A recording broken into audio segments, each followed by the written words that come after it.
Mais ce qui nous intéresse ici, c'est que d'abord, nous sommes dans une station qui est très intéressante. C'est la station acoustique de Djbel Medbouha.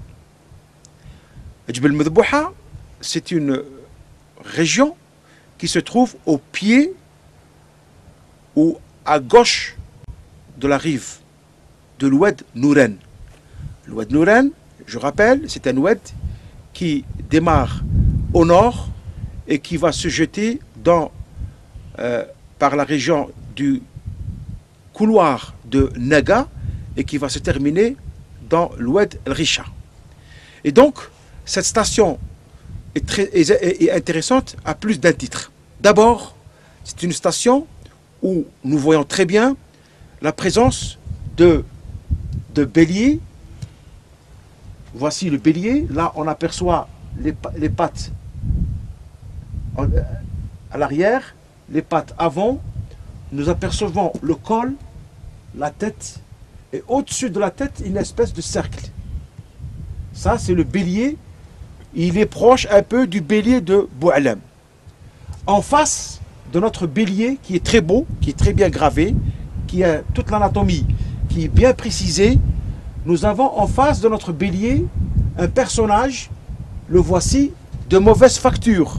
Et ce personnage, on appelle ça un oran, c'est-à-dire c'est un personnage qui est en phase de prière. La technique de ce personnage est la technique piquetée. Ça veut dire que là, on voit que les membres sont piquetés et la facture est un peu de moindre importance par rapport au bélier. Et donc ce personnage se trouve en face du bélier.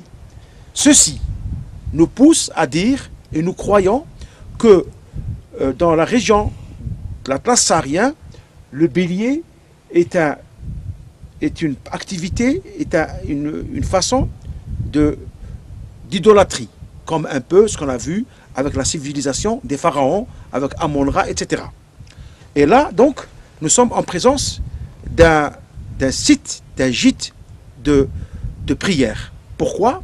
Parce que certainement que les gens qui habitaient ici, il y a 7000 ans, se regroupaient et en face, nous avons un demi-cercle.